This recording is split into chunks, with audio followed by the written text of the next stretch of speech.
Vritet në mes të Durrësit antari i Abdulajve, makina e djegur në Gërdec, një tjetër krim i pastër mafios që sfidon shtetin. Kush po mban peng drejtësinë? Një tjetër atentat mafios trondit Durrësin dhe ekspozon sërish dështimin e strukturave shtetërore për të parandaluar vrasjet me porosi. Ermir Dedja, 29 vjeç, me precedent penal dhe i njohur si pjesë e grupit kriminal të Abdulajve të Shijakut, u ekzekutua me breshëri plumbash në mes të natës, në lagjen 18 të qytetit.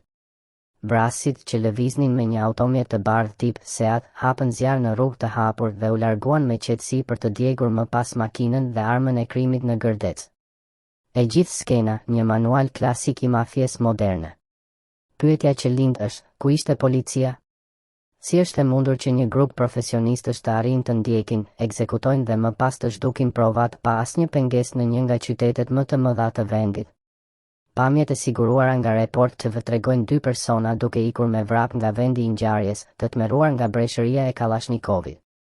Një vrasje e pastër mafioze e cila ndodh para kamerave të sigurisë në një zonë të populluar dhe që përfundon me djegjen e armës dhe makinës në një vend simbolik për tragjedi dhe krime të pandëshkuara, Gërdeci. Simbolik e frikshme, apo rastësi? Në vend të përgjigjeve, kemi vetëm heshtje.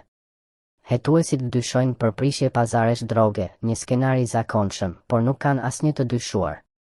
Kamerat të shumta po kontrollohen, por a ka vullnet për të çuar dritë në këtë çështje, apo do të mbulohet si shumë të tjera me dosje të papërfunduara? Dedja nuk ishte një emër i panjohur për drejtësinë.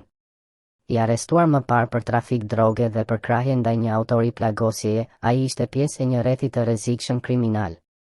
Si ka mundësi që një person me këtë të shkuar të lëvizte i lirë, pa asnjë mbikëqyrje apo mas sigurie? A janë institucionet e drejtësisë vërtet të pafuqishme, apo ka një dorë që i ndihmon këto krime të ndodhin dhe të mbesin pa autor? Apo bëhet drejtësia palë me krimin? Kjo vrasje nuk është thjesht një akt i rënd kriminal, është një shuplak për gjithë sistemin e drejtësisë dhe sigurisë në vend. Sepse çdo krim i pandëshkuar është një ftesë për krimin tjetër.